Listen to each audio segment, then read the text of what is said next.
Looking at our world from a theological perspective. This is the Theology Central Podcast, making theology central.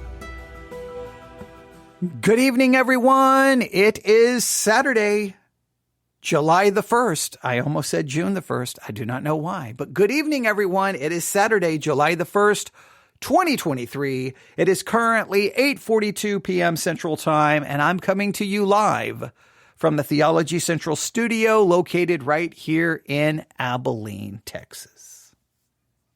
Well, as many of you know, Monday morning around 4 or 5 a.m., I'll be driving to the airport, parking a car, going inside the airport, going through the security checks, getting on an airplane, and flying to Boston, where I'll hang out in Boston some and then spend 2 days in Salem because I absolutely love going to Salem. And so I am greatly concerned that since I'm going to be gone basically 4 days, 4.5 days, almost 5 days, that, oh no, I won't be doing any live broadcasts. So I've got to make sure I leave people with things that are interesting, fascinating, beneficial, so they won't forget the Theology Central podcast. Like, you give them 4 or 5 days with something else and they'll say, like, I'm never going back to Theology Central. So I got to make sure I give them some good content. I know I'm far more worried about it than you are, and I'm far more concerned about it than anybody else is. And it's probably not reasonable or even rational to even be concerned. I mean, it's not like I make money from this podcast. It's not like I'm getting paid, right? So, I could just go do whatever I want to do, but I do take this seriously, and I do believe I have a responsibility to do my best with the limited abilities that I may have, with the limited resources that I may have, to try to benefit and help people and challenge people as much as I can spiritually. So I've been trying to do, extra broadcast. Hopefully you've noticed that. Hopefully that will mean something to someone. Who knows what it will actually mean? But I've been here in the studio. We did a live broadcast a little while ago talking about, Christians and controversy and how should we engage controversy or stay away from it. And I think I did pretty good. I kind of messed up in a little bit of reading from the article I was reading from. I probably could have done a little better job there, but that's okay. I think overall it was pretty decent. I think I offered some decent points. But then I was like, what do I do next? What should I do this evening? I know I need to focus on Jeremiah for church tomorrow, but I feel I'm halfway there. I think I'm pretty good there. Jeremiah 7 for Sunday school, Jeremiah 8 for Sunday morning, Jeremiah 9 for Sunday night. And there's no way we're going to probably finish 3 chapters in those 3 hours, but okay. I've got a goal. I've got an idea. I know where I'm going. But in the meantime, for tonight, what can I do? What can I do? Well, I thought, I don't know. I don't know. I'm just looking around. I'm looking at articles. I'm checking this. I'm going through all of my notes where I save articles and email questions. And I'm just like, where do I go? And I look over to my right.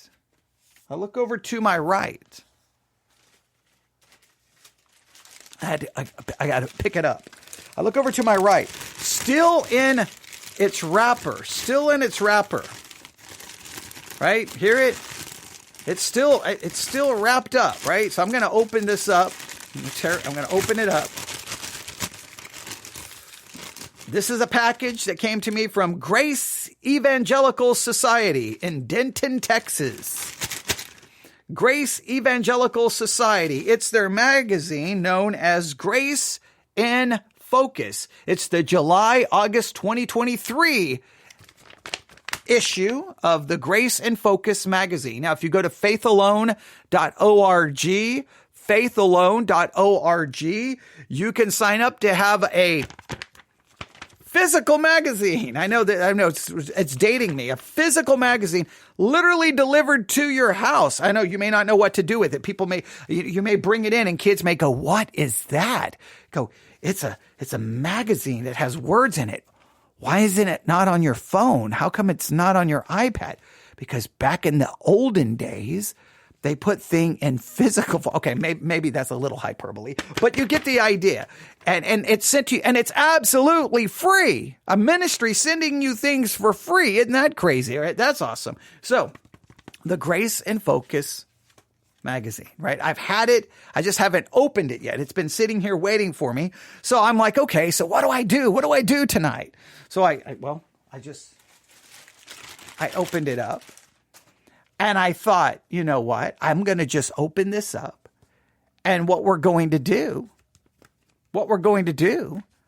is we're just going to go with the very first article that appears in the magazine. What a great idea. Let's go into this. Now, obviously, I know what's in it because I've had other people email me about it. So I know that there's an article in here dealing with a specific psalm, and most of the emails I'd gotten about it.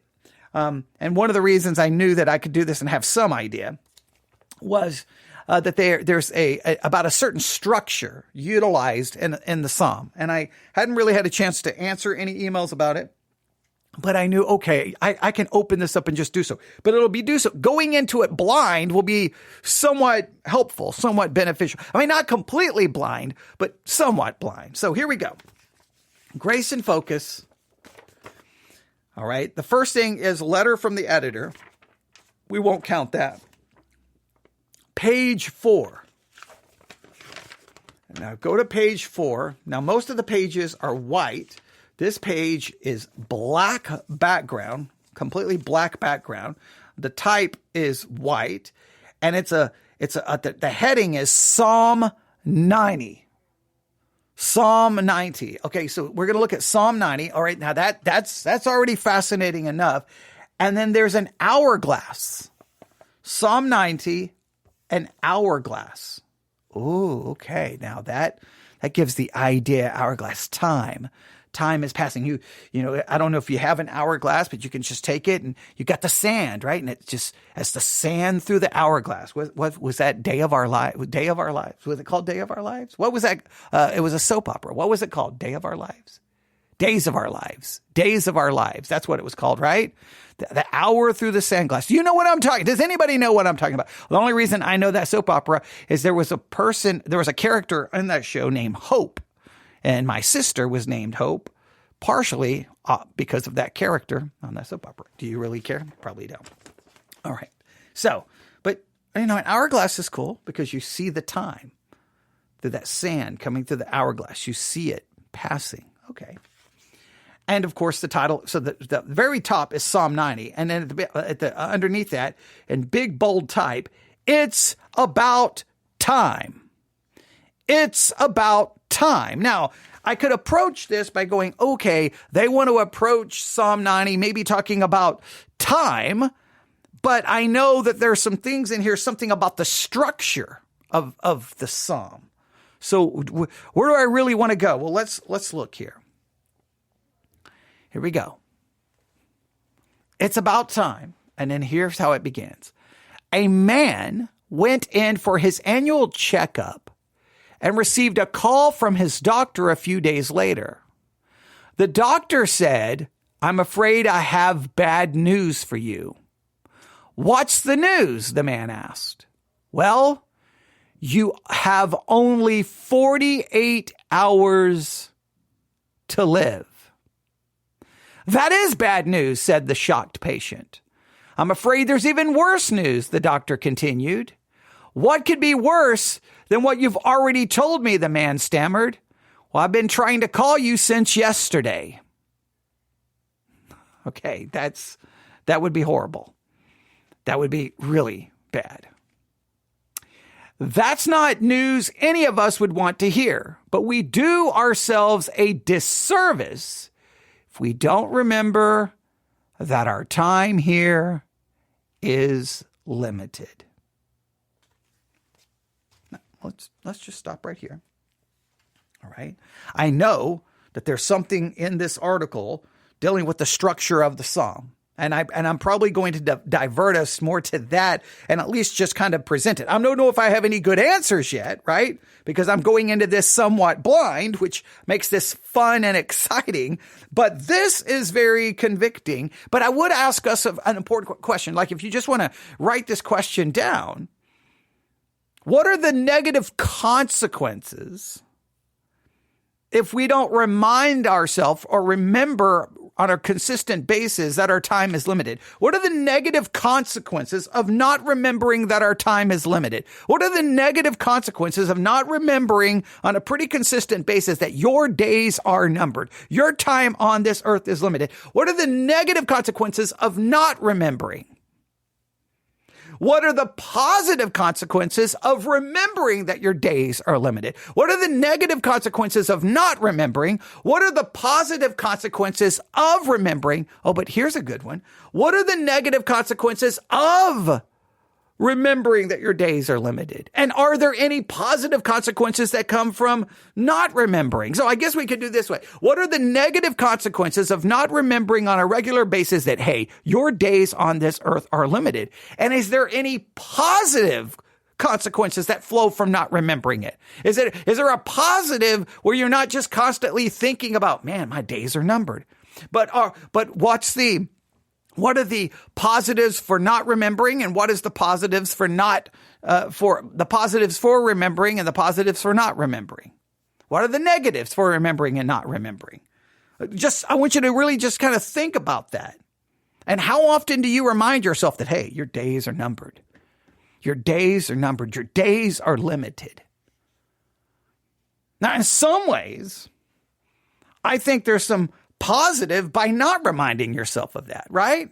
If you're constantly remembering that your days are numbered, that your days are limited, I think there's some positive for not remembering. And the positives are, isn't it easier just to go through go to your job and do those normal things you have to do? Like if you're constantly reminding yourself, hey, your days are numbered, I think there can be a negative aspect to that, right?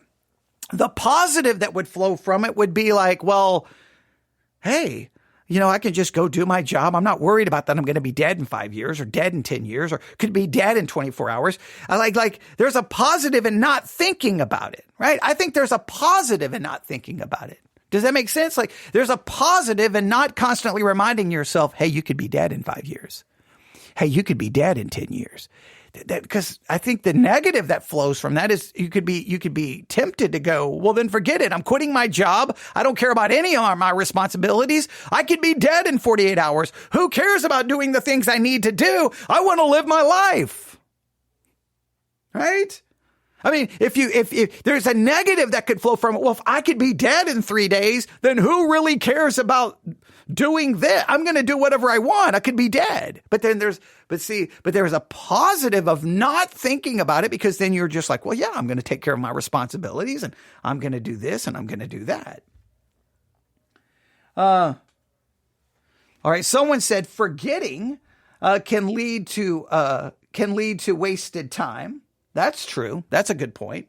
There could be a negative. If you kind of forget that your time is limited, then you could just be wasting your time because you're not really worried about time, right? Hey, I've got 40 years to go. You're not even worried about it. Well, you could be wasting that time. That's a good point. Not remembering can lessen worry. That's true. If you're not really worried about it, then you lessen worry. See, there's pros and cons to this. There's benefits. Now, the article just simply says, let me go back to the article. If we don't remember that our time here is limited, but we do ourselves a disservice if we don't remember that our time here is limited. We all have a limited number of days to live. One of the wisest things we can do is to live in light of that reality. They're saying the wisest thing you can do is live in light of that reality. I just think that that if we really think about it, there's negative things about living in light of that reality, but there are positives. I think there's positives in living in light of it, and I think there's positives in forgetting it. I think there's positives and negatives to both. That's what I'm trying to say. And again, I'm entering into this kind of blind. I don't know where exactly they're going. Clearly, they believe Psalm 90 is a psalm that will help us live in light of the reality that you and I have a limited amount of time. And they're going to present it all as a positive. I just think that there are some negatives to it. I just know that it used to try. I think I've always been, like if I was to look at my life, that most of the time I have been painfully aware and live in light of my limited time. I think that has been the driving force in my life. And mainly because of watching, my mother dying when I was young had a profound impact on me, right? I mean, my mom didn't even make it to 40. I mean, she was gone. Well, then I remember going, man, there's no certainty in life. There's no guarantee. People can be here and they can be gone. So then I, started having a very much like, for example, I'm not saying it's the only reason, but part of me, that's why I loathe sleep. I hate sleep. I loathe it. I hate it. And the reason why is, what am I accomplishing? Like, I'm going to be dead one day when I'm laying in the hospital and the nurse comes in and going, how are you doing? Oh, I'm just living with so much regret. Well, what do you regret? That I didn't sleep a couple of more hours, that I didn't take more naps, that I didn't sleep 8 hours a day. I mean, come on. I mean, nobody does that. You're going to regret the things you didn't do. You're going to regret the things you missed, right? So it makes me, living in light of that makes me hate sleep, which you could argue could at times have a negative impact on my life, because you need, supposedly, medically you're speaking, you supposedly need certain kinds of, a certain level of sleep to be healthy. Okay, whatever, but you get the point. But in some ways, I think it's had a negative impact on me living with that, because every day when I would get in my car to drive to work when I was in the military, it'd be like, oh my goodness. Here comes another 8, 9 hours of my life, 10 hours, or 12 hours. If I was working 12-hour shifts, just gone. And you say, well, your job was important. You were in the United States military. You were defending the Constitution of the United States. You were defending this. I was going to work, and it was 12 hours that are that came and went and gone, and I'm never going to get those 12 hours back. I was painfully aware of that. I've talked about the times of watching people, go at a retirement ceremony in the military, watching their retirement ceremony, and especially if the retirement ceremony happened in the hospital where I work, then I would always, as soon as I could, run up to the 3rd floor where I could watch the entranceway and the exit way of the main entrance and main exit of the hospital, because the person retiring, I would watch them walk out. 20 years of their life. They would walk out, and you could almost see them kind of stop and pause and look back at the hospital and then walk away. And I wonder what they're thinking. 20 years gone. What they're not even, you know what was so shocking? They spent 20, maybe 10 years in that hospital, 15. Some people spent their whole career there. And then guess what? They leave literally within an hour, within 24 hours. Their office belongs to someone else. And nobody remembers them. People may say 1 or 2 more things that day. Maybe the next day they'll say something. Within 2 or 3 days, that person is forgotten as if they never even existed. So all of that is wasted. So see, it gave me sometimes a negative feeling. So there's a pro and a con here about, hey, it's time. How does it impact you? How does it impact you? Okay, again, this is not where I really wanted to go with this, but it is important. All right, and they say this. Then they have another heading here. A prayer of Moses, the man of God. Psalm 90, the oldest psalm in the book of Psalms, is the only psalm attributed to Moses. He wrote it sometime during the 40 years that Israel wandered in the Sinai desert, as a result of God's judgment on its disobedience. They have the dating between 1440 and 1400 BC. We know there's always kind of arguments about that, but okay. 2 to 3 million people had left Egypt, and a whole generation died as they made that trek. There would have been constant deaths. You could have tracked their journey by the graves left behind. In the midst of this, Moses reflected on realities that are as true today as they were then. Recall the last time you went to a funeral. Do you remember how the incidental stuff of life faded away as you focused on what's actually important? I think sometimes funerals do remind us of what's important. But again, I think there's pros and cons to that, right? I think there's pros and cons. The pro is, okay, I'm going to do this. But the con can be all those daily routine, those things. You may start saying, you know what? I don't want to do any of this stuff. Why am I wasting my time doing this? I don't know if I'm going to be alive 2 weeks from now. The negative is you're going to be like, you know what? This may be a funeral, but I've got another 40, 50 years. I'm good. Then you may waste a lot of that time because you don't take it serious. It's finding that. I think we need a more balanced approach to it personally, but okay.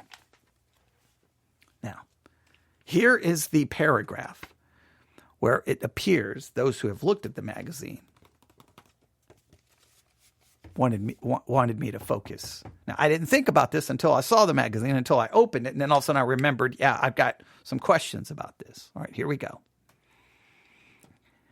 In Psalm 90, Moses tells us what's important. He arranges the psalm in an inverted parallelism. Whoa, stop right there. Stop right there. I want you to write down the phrase inverted parallelism. Do you know what inverted parallelism is? Could you identify it when you read the Bible? Can you identify inverted parallelism when you read the Bible? When you read the Bible, you're like, that's inverted parallelism. That's parallelism. Can you? Now, if you can't, does that have a profound impact on how you interpret it? What are the benefits? Well, now we're back to the benefits. What are the pros and cons of identifying inverted parallelism? What is it? Well, let's do a little bit of work. An inverted parallelism. Now, first, there's a word that maybe you've seen, maybe you're familiar with, maybe you're not. Are you familiar with this word? Chiasmus. Chiasmus. Chiasmus. Chiasmus. Chiasmus. Chiasmus. Are you familiar with that word? Chiasmus. Chiasmus. Now I have to really write it out like it sounds. Chiasmus. Because if I look the way it's spelled, I probably would never get it right. Chiasmus. It is spelled Chiasmus. Chiasmus. It's spelled Chiasmus. Chiasmus. Now you say, what does that have to do with inverted parallelism? Well, there's a similarity here. Chiasmus is a rhetorical or literary figure in which words, grammatical constructions, or concepts are repeated in reverse order. A chiasmus. Hear that again. It's a rhetorical or literary figure in which words, grammatical constructions, or concepts are repeated in reverse order in the same or modified form. All right? A chiasmus. Are you familiar with a chiasmus? All right? Inverted. Now, this is sometimes, you made a chiasmus. It's the basic idea. It's basically the same thing as a inverted parallelism. The article uses inverted parallelism, but a chiasmus is what you're thinking about, right? Okay. So, look at this. Chiasmus, an inverted parallelism. An inverted parallelism, a presentation of a series of words or thoughts followed by a second presentation of a series of words or thoughts, but in reverse order. Chiasmus, an inverted parallelism. An inverted parallelism, a presentation of a series of words or thoughts followed by a second presentation of a series of words or thoughts, but in reverse order. Here are 5 examples of a chiasmus, all right? Here are chiasmus examples in speeches. Let us never negotiate out of fear, but let us never fear to negotiate. John F. Kennedy. We shape our buildings, and afterwards our buildings shape us. Winston Churchill.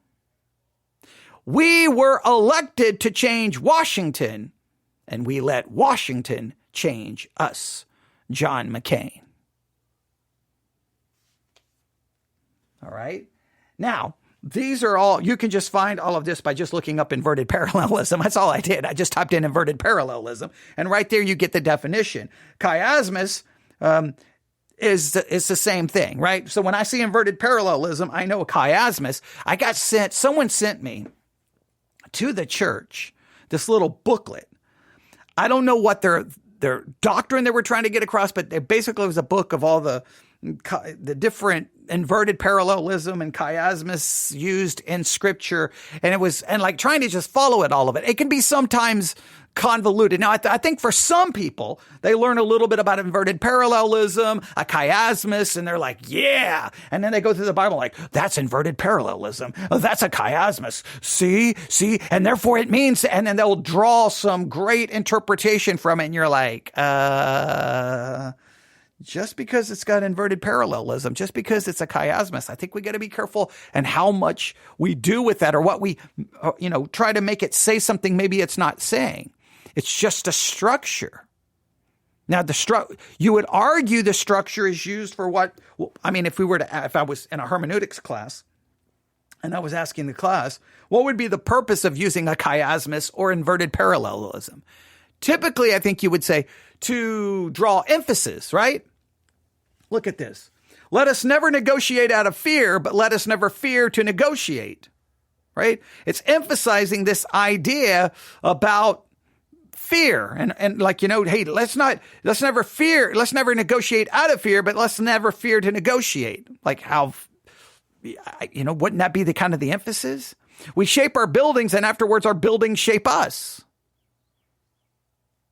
Or could you say that inverted parallelism, at least in these speeches, or a chiasmus is being used to try to find balance here? Hey, let's never negotiate out of fear, but let's never fear to negotiate. Like a balanced view on fear. Hey, we shape our buildings, but then afterwards our buildings shape us. Should we be careful about that? We were elected to change Washington, and we let Washington change us. Is the point here to show, maybe to emphasize, to show contrast, to show balance? Like you got to figure out why it's being used. I think that's probably the most important thing. Now, according to this article, Psalm 90 is arranged in an inverted parallelism. At the structure's center, and when he says he's referring to Moses. So in Psalm 90, Moses tells us what's important. He arranges the psalm in an inverted parallelism. At the structure center, he sets forth what is vital for us to do in light of the facts concerning both God's character and the brevity of our lives on this earth. Now, I would challenge you. How many verses are in Psalm 90? There's 17 verses. Now, they're saying it's structured as a chiasmus, as an inverted parallelism. Now, I'm assuming that means not every verse is doing it, but the first part of the psalm goes one way, and then the second part inverts it, so that the psalm is structured. Now, where that change is, like there would be a lot here we would have to try to figure out. I would challenge you just to do a little reading on Psalm 90, see if you can find the inverted parallelism, you can find a chiasmus, and see then, is it trying to offer balance? Is it trying to offer contrast? Is it trying to offer a warning? What's it trying to do? Let's just read it and see what we can find here. All right. Lord, thou hast been our dwelling place in all generations.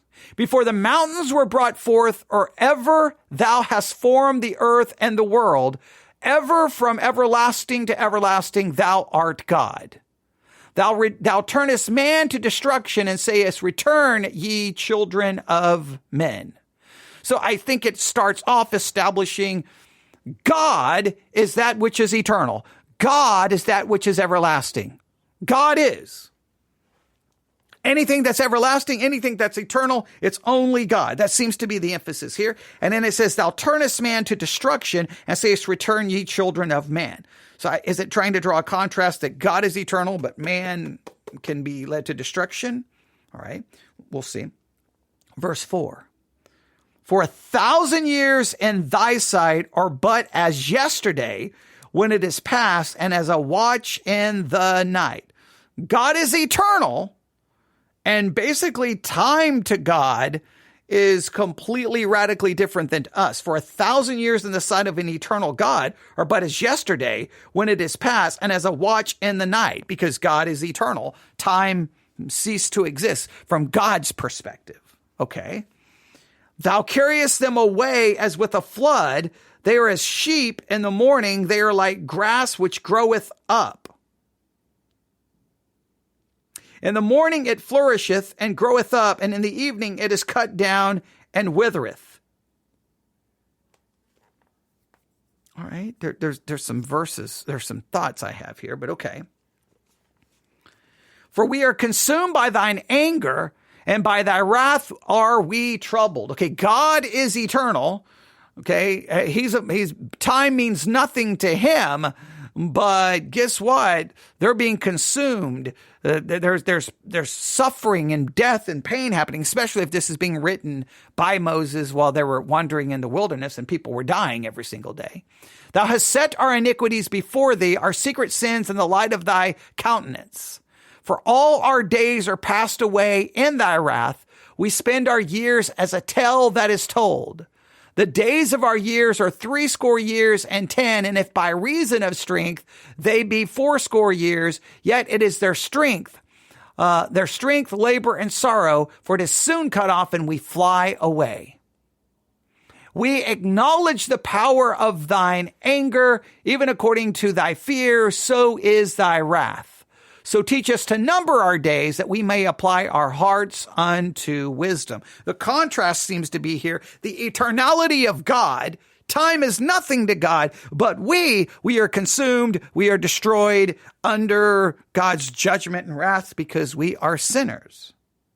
And that we are not eternal. That our years are 80 years and 10, and if by reason of strength they be 80 years. That it seems that, hey, there's a limited amount of time that we have. I don't think it's trying to give a specific amount of time. This is how I'm looking to see if they cover this. They say this: Moses notes that normal life expectancy will be about 70 years and that an extended lifespan may reach 80. Our lives are full of toil and trouble. We soon fly away in death. How should we respond? Respond by numbering your days. If you're 25, then you have 16,200 days left to live. If you're 35, you have 12,775 days to live. If you're 45, you have 9,175 days to live. If you're 65, you have 1,925 days left to live. And if you're 70, you're in grace time. Now, I think he's just giving a kind of a normal life expectancy. I don't think it's trying to be anything definitive. It's more just kind of a general concept here. All right. But, all right, it's trying to show that, hey, we have a limited amount of time, so we need to number our days that we may apply our hearts in wisdom. Then 13 through 17 read, Return, O Lord, how long, and let it repent thee concerning thy servants. O satisfy us early with thy mercies, that we may rejoice and be glad all our days. Make us glad according to the days wherein thou hast afflicted us, and the years wherein we have seen evil. Let thy work appear unto thy servants, and thy glory unto their children. Let the beauty of the Lord our God be upon us, and establish thou the work of our hands upon us. Yea, the work of our hands establish thou it. Now, those are the 17 verses. Now, they said that it's structured. It's arranged as an inverted parallelism.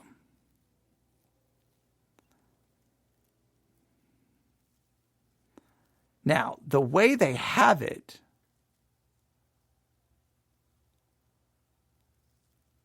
this is interesting. Okay, so this is the way they kind of structure it. This is their argument, how it should be structured. You can look at this on your own. Okay, so as a chiasmus, as an inverted parallelism, they have, okay, A is the eternal God and our security, verses 1 through 2. B is our physical life under the curse, verses 3 through 6. C, God's wrath and our wise response, 7 through 12. Then back to B, right, an inverted parallelism, right, our spiritual life above the curse. Now, originally B was our physical life under the curse. Now it's our spiritual life above the curse, verses 13 through 15. And then A was the eternal God and our security. Now A is inverted, and it's the eternal God and our significance.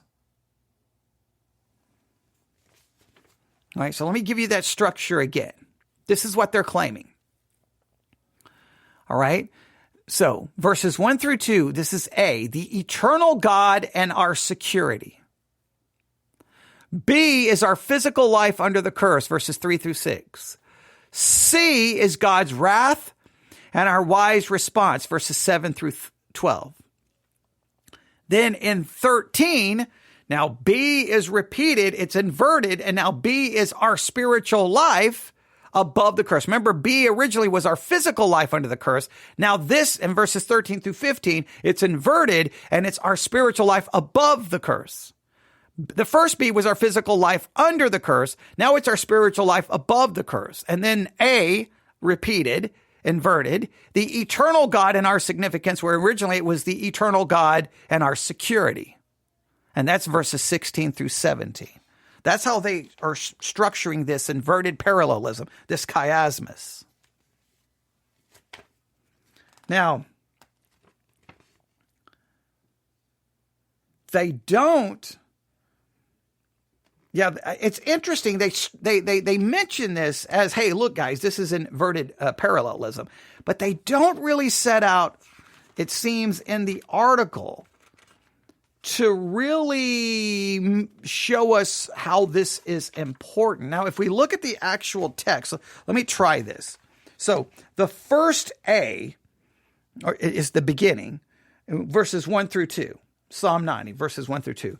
Lord, thou hast been our dwelling place in all generations, before the mountains were brought forth, or ever thou hast formed the earth and the world, even from everlasting to everlasting, thou art God. God is eternal. We are not. God is eternal. Okay, that's the starting point.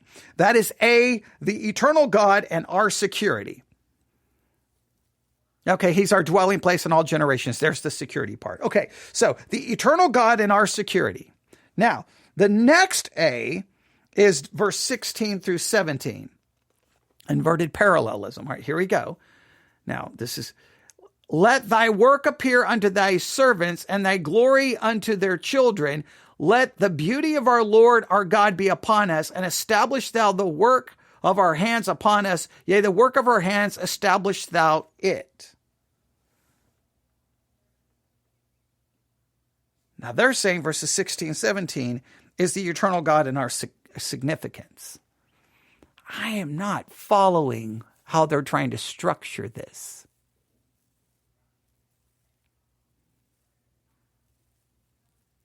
Now, the only reason, what I'm trying to do here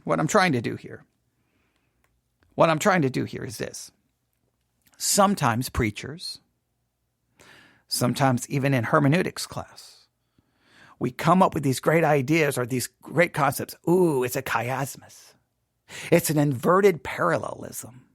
Ooh, let's tell everyone when we preach our sermon that it's an inverted parallelism. And then when we give the outline, we'll structure the outline as an inverted parallelism or as a chiasmus so they can see. So we'll have ABC, then BA. ABC, then it's inverted, BA. All right, great. My issue, my concern is, of what value does that give you, the average reader, or even me, the preacher, even me with, seminary education? Of what value does that have in my interpretation of it?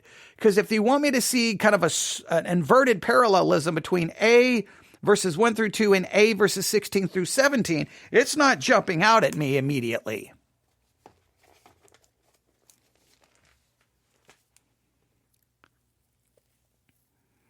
So would it be better to outline it using the chiasmus structure, the inverted parallelism, or would it be better to outline it in a different way?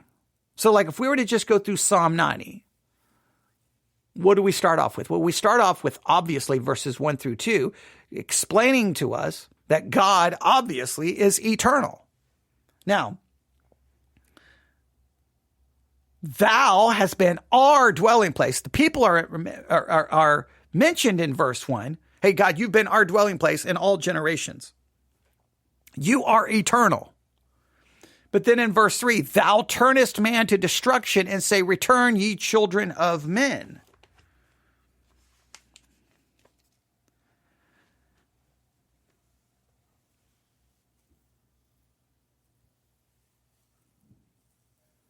Now, what do you do with verse 3?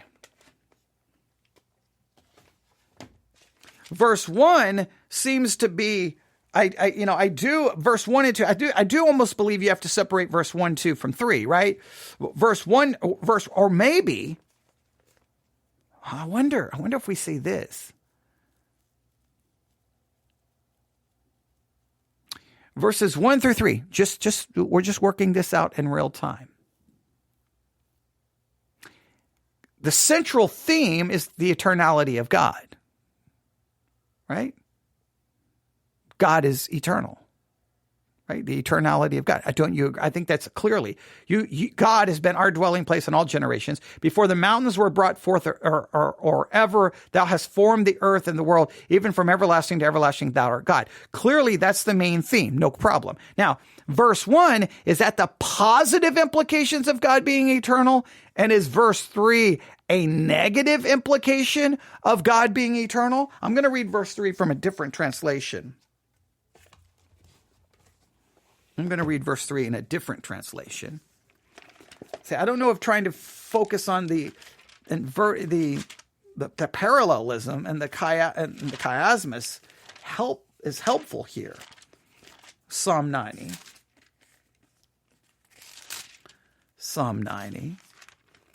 Let's look at this. Psalm 90. Let's go to, right? Verse 1, Lord, you have been our refuge in every generation. Okay, no problem. And then verse 3.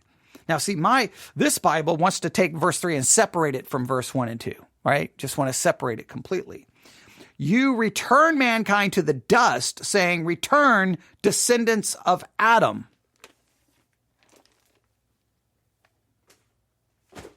All right.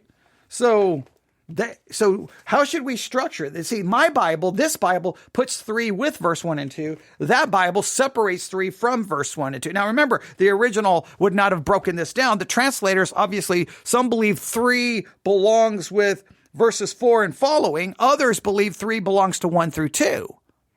Now, to me, if we go with verse 2 being the key to those 3 verses, God is eternal. What's the positives of that? Well, the positive is that God can be our dwelling place in all generations because he's never going to go away. He is eternal. He will always be there. That can be your dwelling place. Your parent may not always be there. Your spouse may not always be there. Your children may not be. Whatever you can find, anything you can find security in this world is not eternal. It can go away. God is your dwelling place. That's the positive from God being eternal. But verse 3 sounds like God is eternal, but you turn man to destruction and say, return ye children of men.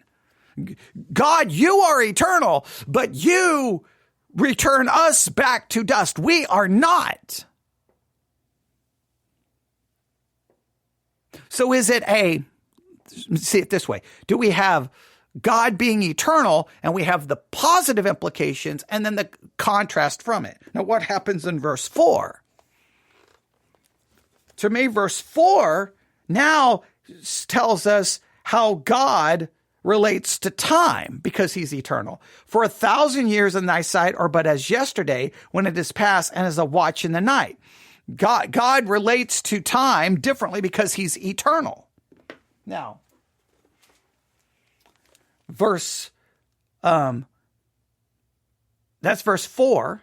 Now, verse 5, you end their lives, they sleep, they are like grass that grows in the morning. In the morning it sprouts and grows, but evening it withers and dries up. You see why some people want to put 3, you want to put 3 with the following verses, right? Because now it's like, because God is eternal, there's a contrast. There's a contrast between God and us, right?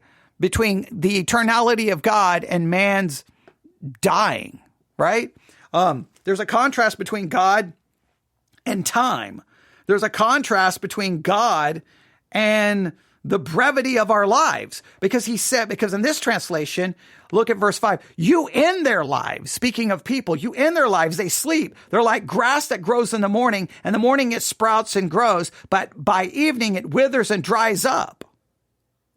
So we have the fact of God's eternality, maybe in verse 1 and 2, but we still have us connected to it. How to break this down becomes very difficult, and how to outline this, right? That it makes sense. I don't know if the inverted parallelism or the chiasmus helps us much here. Does it change your interpretation of it? Because they say the psalm is structured that way, but I'm just not seeing it. Lord, you've been our refuge in every generation. That's good to know. God has been our refuge in every generation. How is that humanly possible? Because before the mountains were born, before you gave birth to the earth and the world, from eternity to eternity, you are God, using that translation. Because God is eternal. Now the next verse is, thou turnest man to destruction and say, return ye to the children of man. You're eternal, but you tell us to go back to death. Now that's because of sin and because of the fall. And for in your sight 1,000 years are like yesterday that passes by like a few hours of the night. In contrast, because God is eternal, his relationship to time is radically different. He sees it. And then back to people, thou carriest them away. Back to people, as with a flood, they are as a sleep. In the morning they are like grass which groweth up.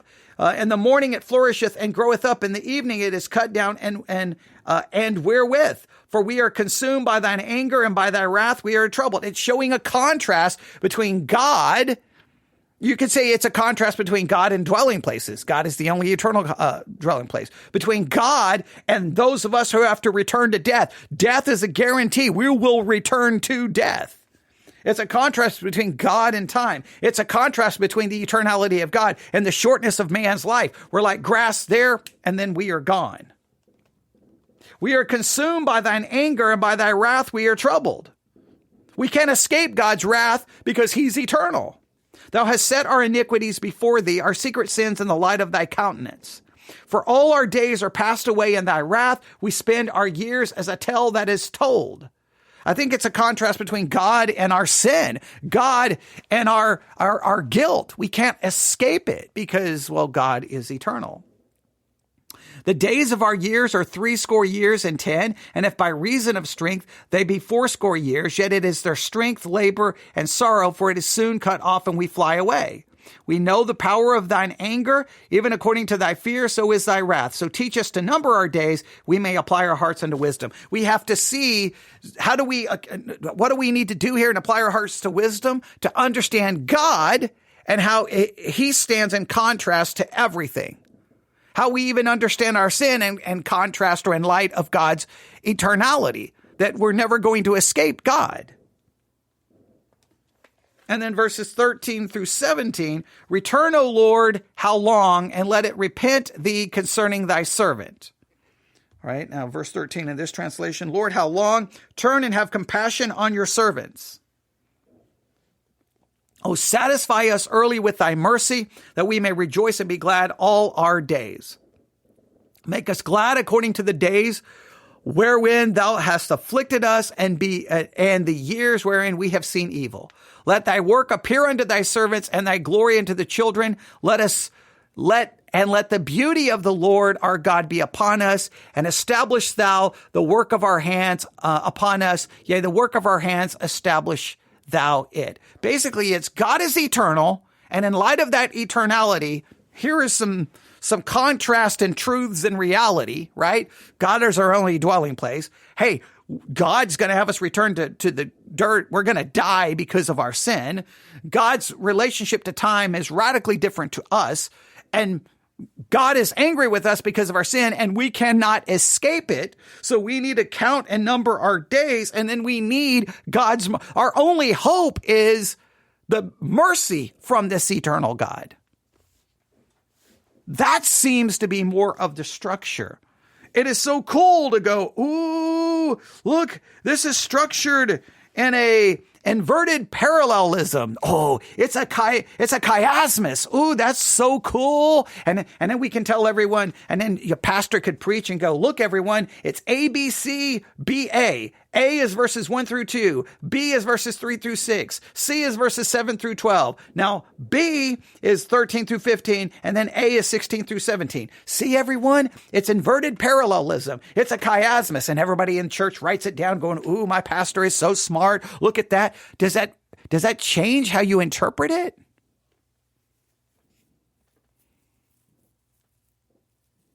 Now, I think sometimes the structure of a chapter is of great, it's fascinating and can be absolutely essential to one's interpretation. Do you believe in this case? It's important. What I think is interesting, this article, and again, you should order the magazine for yourself. It's free. It's a Grace and Focus, the July-August 2023 issue. It's the very first article. My challenge to you is, now you know what inverted parallelism is. You know what a chiasmus is. I've tried to explain it to you. Does that impact how you interpret Psalm 90 in any way, shape, or form? Does it help you in any way, shape, or form? They break it down A, B, C, and then B, A. If I look here, I'm just going to look here. Let me see here. I'm going to do this is from an article from biblicalresources.org. It says an interpretive study on Psalm 90, historical background, form of the psalm. Okay. It says that the poem is typical Hebrew parallelism. All right. The outline of the psalm. Okay. The use of parallelism. Okay, it says the rhythm of thought in this Hebrew poem is manifest in parallelism of ideas throughout the text. Synthetic parallelism, that which develops or enriches a thought, occurs most frequently, verses 3 through 4, 9 through 10, 12 through 17. Verse 14 illustrates this type of parallelism. Oh, satisfy us in the morning with thy loving kindness, that we may sing for joy and be glad in all our days. The second verse is a climatic synthetic, used as a tiered structure. A tiered structure is used. The verse builds synthetic that adds new information, and the final line climatic, I should say. All right. And emblematic parallelism is used, I guess, is used in this verse, in verse 5. Okay. Chiastic or inverted parallelism counterposes all alternate words or phrases in consecutive lines, as in verse 8 and 11. Then it has rhythmic parallelism. All right. It goes through all of that, but it doesn't in any way tell me how that helps me structure it in any way, shape, or form. See, that all sounds good, and I could go through in my preaching and go, hey, there's this kind of parallelism and this kind, and even that then seems to say there's far more than just inverted parallelism here. There's far more going on than just a chiasmus or a chiasmus structure. That more is going on here. But I don't know how that would come in any benefit in helping you understand the psalm. What I'm trying to do here is this, and I'm doing it in real time, is try to take something that points out this, very academic sounding, very intelligent sounding concept that I'm not saying is not true, but of what value does it add to the text? Does it help you understand it any better? Now you could say, well, if it was structured that way, it's good to note it. I'm not saying it's not good to note it. I'm just saying that if you're going to note it, you got to follow that and then demonstrate how it helps you understand the psalm. You work on Psalm 90, see if you can see the inverted parallelism, the chiasmus, see if you can see it. And if it does, tell me why you think it matters. But most importantly, look at Psalm 90 and ask yourself, what should we take away from it? And what we should take away from it is God is eternal. And we definitely are not.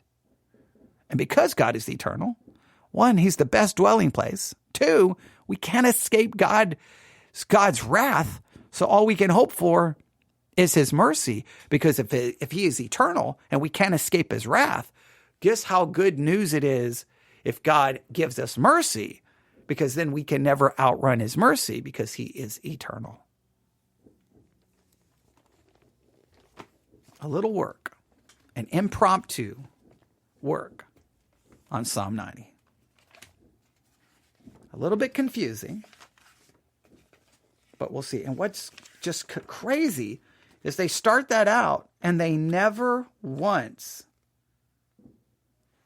hang on. I'm going to skim this. Not once.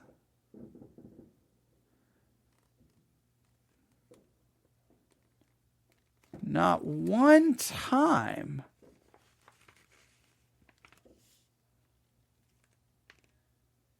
Not one time do they mention it again. Not one time do they follow their chiasmus, their inverted parallelism kind of quote unquote structure and their outline, but they never mention the structure again and say, see, look right here, he inverted that idea. See why that's important to they never mention it. And I just did speed reading of it, so I could have missed it, which is kind of frustrating because that seems to just be more distracting. Like, forget the inverted parallelism. Break the chapter down in a way that people can remember it and understand it. Unless you think that inverted parallelism, the entire interpretation hinges upon it. All right, well, that was a fun 56 minutes.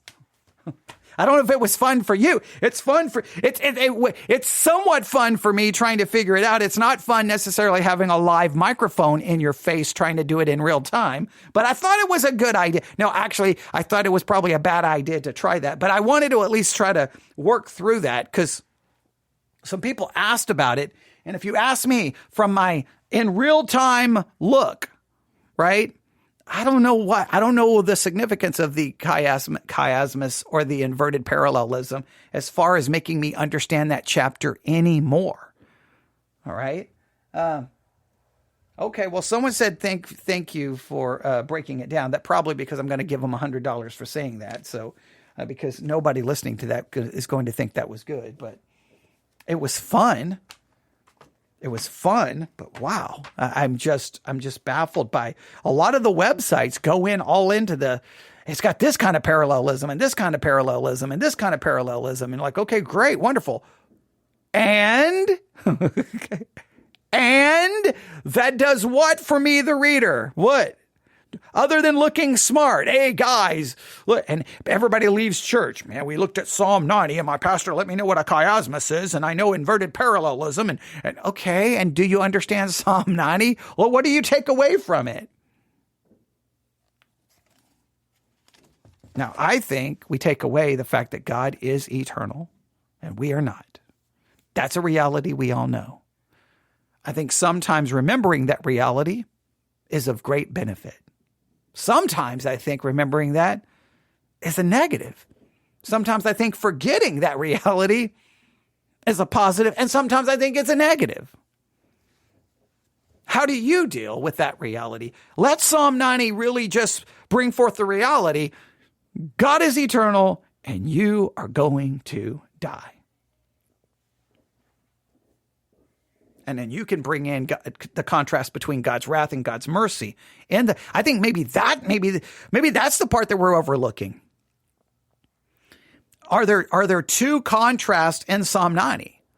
God's eternality, right?